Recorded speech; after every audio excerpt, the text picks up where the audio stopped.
Dear students, we are discussing today the topic of neutralization. First question is, what is neutralization? Students, मैंने आपको इस lesson की starting में बताया था कि हर चीज़ का टेस्ट एसिडिक और बेसिक पार्टिकल्स की वजह से होता है। लेकिन अगर हम एसिड और बेस दोनों को आपस में मिक्स कर दें तो हमें क्या रिजल्ट दिखाई देगा? आइए अब हम इस बारे में डिस्कस करते हैं। देखिए, जब हम एसिडिक सॉल्यूशन और बेसिक सॉल्यूशन को आपस में मिक्स करते हैं तो वो दोनों आपस में रिएक्शन करके एक नया सब्सटेंस साल्ट बना देते हैं। और साल्ट का टेस्ट ना ही खट्टा होता और ना ही कड़वा होता है। साल्ट के टेस्ट को हम सॉल्टी बोलते हैं। आप इस पिक्चर में देख सकते हैं कि यहाँ एसिड और बेस दोनों को हमने एक दूसरे तीसरे बीकर में डाल दिया, दोनों को मिक्स कर दिया। दोनों के मिक्स करने से जो नया सॉल्यूशन तैयार होगा वो न्यूट्रल हो जाएगा।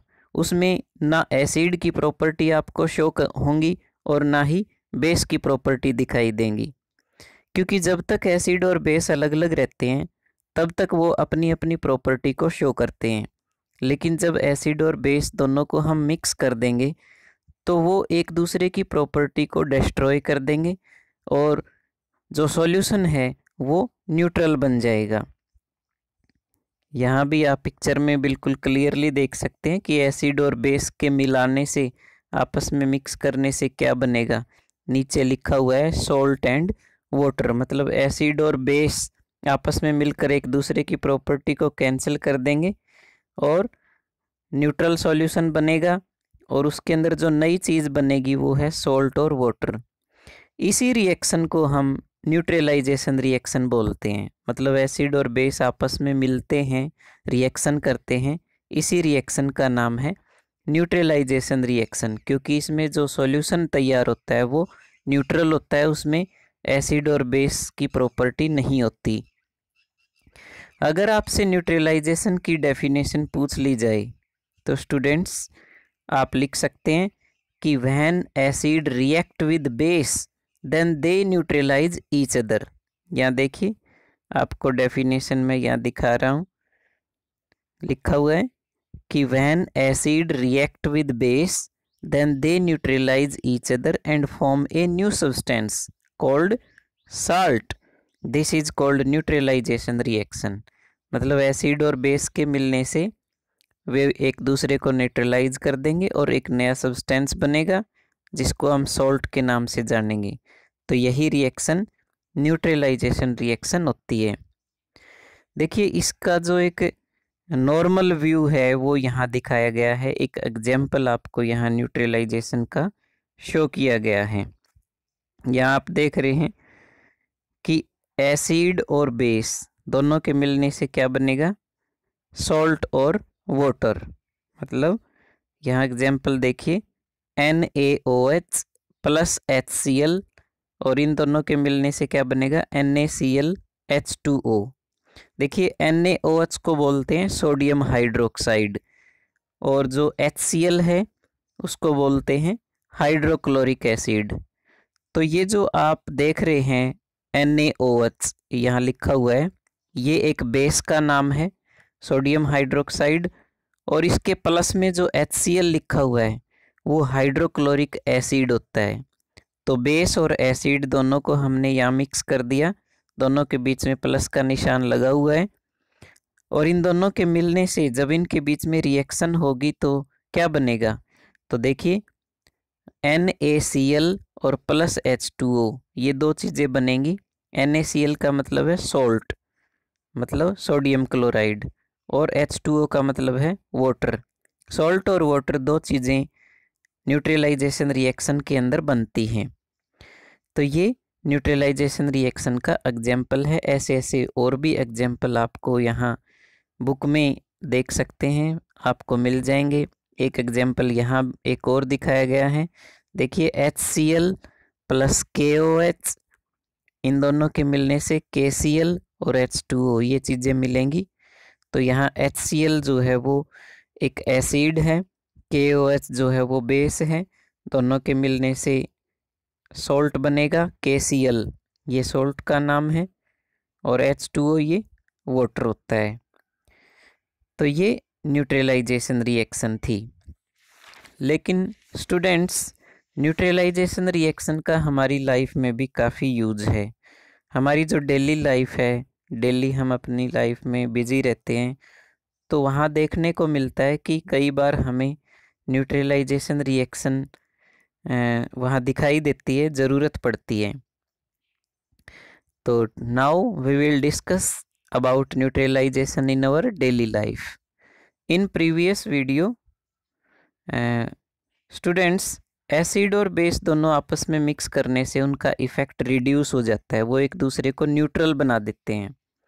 ऐसी सिचुएशन हमारी लाइफ में कई बार आती है। तो आइए अब हम कुछ ऐसी सिचुएशंस को डिस्कस कर लेते हैं जहां हमें न्यूट्रलाइजेशन रिएक्शन देखने को मिलती है।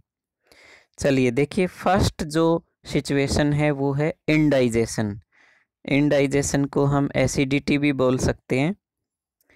बच्चों, आपने अपने घर में भी कभी ना कभी इस सिचुएशन को ज़रूर फेस किया होगा।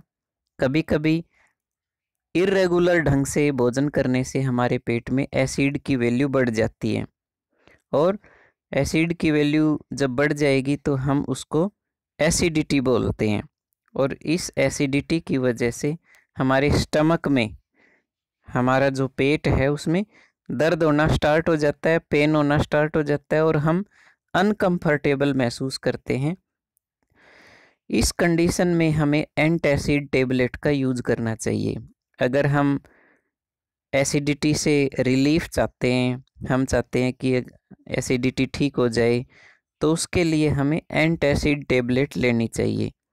देखिए यहाँ पर एंटासिड टेबलेट, या फिर जो लिक्विड फॉर्म में आती है एंटासिड टेबलेट, लिक्विड फॉर्म में भी ये चीज़ें मिलती हैं। यहाँ एंटासिड आपको जो लिक्विड दिखाया गया है, ये अगर आप लेंगे तो उससे हमारी जो एसिडिटी है, पेट के अंदर जो पेन हो रहा है, वो ठीक हो जाएगा।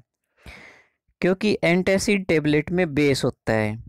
जब हम एंटासिड की टेबलेट लेते हैं तो बेस की वजह से हमारे स्टमक में जो एसिड है वो न्यूट्रल हो जाएगा और उसका इफ़ेक्ट कम हो जाएगा, जिससे पेट में जो दर्द है वो ठीक हो जाएगा, हमें आराम मिलेगा। पेट के अंदर एसिडिटी को कम करने के लिए हम बेस के साथ उसकी रिएक्शन करवाते हैं, जिससे न्यूट्रलाइजेशन रिएक्शन कहते हैं। तो ये सिचुएशन आपने ज़रूर फेस की होगी। तो यहाँ पर न्यूट्रलाइजेशन रिएक्शन ही आपको दिखाई देगी, क्योंकि पेट में एसिड है और हम जो दवाई लेते हैं वो उसके अंदर बेस होता है। तो दोनों जब मिक्स हो जाएंगे तो न्यूट्रल हो जाएंगे, और उससे पेट दर्द ठीक हो जाएगा और न्यूट्रलाइजेशन रिएक्शन वहाँ पर हो जाएगी। तो ये फर्स्ट सिचुएशन है जिसमें न्यूट्रलाइजेशन रिएक्शन होती है। चलिए अब हम सेकंड सिचुएशन के बारे में बात कर लेते हैं। सेकंड सिचुएशन है एंट बाइट, चींटियाँ। बच्चों, आपने देखा होगा कि जब भी कोई चींटी या फिर मधुमक्खी आपको काट लेती है तो हमें बहुत पेन होता है और सूजन भी आ जाती है। ऐसा इसलिए होता है क्योंकि मधुमक्खी और जो चींटी होती है उनका जो स्टिंग होता है, जो डंक होता है, उसमें एसिड होता है, और ये एसिड हमारी स्किन में जाकर रिएक्शन करता है, तो उससे हमारी बॉडी पर सूजन आती है और पेन होता है। ऐसे समय में हमें स्किन के ऊपर बेकिंग सोडा या कैलामाइन सॉल्यूशन अप्लाई करना चाहिए। बेकिंग सोडा के अंदर बेस पाया जाता है, जो मधुमक्खी द्वारा जो छोड़े गए एसिड को न्यूट्रल कर देता है। स्किन पर बेस अप्लाई करने से एसिड का इफ़ेक्ट ख़त्म हो जाता है और हमें आराम मिलता है। तो ये भी जो सिचुएशन है उसमें न्यूट्रलाइजेशन रिएक्शन होती है। जो चींटी का एसिड है, मधुमक्खी का एसिड है, उसके ऊपर अगर हम कैलामाइन सॉल्यूशन लगा देंगे तो वो ठीक हो जाता है। क्यों? क्योंकि एसिड और बेस आपस में रिएक्शन करके न्यूट्रल हो जाएंगे, उनका इफ़ेक्ट ख़त्म हो जाएगा। अब हम थर्ड सिचुएशन को डिस्कस करते हैं। Third situation is soil treatment. Students, खेत में फसल की पैदावार बढ़ाने के लिए हम हर साल हर सीज़न में केमिकल्स का यूज़ करते हैं, लेकिन केमिकल्स डालने से खेत की जो मिट्टी है वो एसिडिक हो जाती है। मिट्टी में एसिड की वैल्यू बढ़ जाती है, जिससे खेत में फसल अच्छे से उग नहीं पाती। ऐसी कंडीशन को ठीक करने के लिए हम बेस का यूज़ करते हैं। खेत की मिट्टी अगर एसिडिक हो जाए तो उस समय हमें मिट्टी को न्यूट्रल करने के लिए, ठीक करने के लिए बेस का यूज़ करना चाहिए। तो जो हम खेत के अंदर बेस डालते हैं उसका नाम यहाँ आपको दिखाया गया है पिक्चर के अंदर, क्विक लाइम। क्विक लाइम और स्लेक्ड लाइम ये बेस होते हैं। ये खेत के अंदर हम डाल देते हैं, मिट्टी के अंदर मिला देते हैं, जिससे खेत के अंदर जो मिट्टी है उसकी एसिडिटी ख़त्म हो जाएगी और मिट्टी न्यूट्रल हो जाएगी। तो इस तरह से ये थर्ड सिचुएशन है जो हमारी लाइफ में दिखाई देती है। इसी तरह न्यूट्रलाइजेशन रिएक्शन की लास्ट सिचुएशन यहाँ हम डिस्कस कर रहे हैं। ये देखिए, इंडस्ट्रियल वेस्ट वाटर। इंडस्ट्री के अंदर से जो वेस्ट वाटर निकलता है, वेस्ट मटेरियल निकलता है, उसमें बहुत ज़्यादा एसिड पाया जाता है और वो एसिड हमारे लिए काफ़ी हार्मफुल होता है और इस एसिड को ख़त्म करना काफ़ी ज़रूरी होता है। इसलिए जब भी इंडस्ट्री से वेस्ट वाटर निकलता है तो उसके अंदर पहले बेस मिक्स कर दिया जाता है, ताकि जो वेस्ट वाटर के अंदर एसिड है वो ख़त्म हो जाए, न्यूट्रल हो जाए, उसका इफ़ेक्ट जो है वो रिड्यूस हो जाए और वो जो पानी है, जो वेस्ट वाटर है, वो किसी और को हार्म ना करे।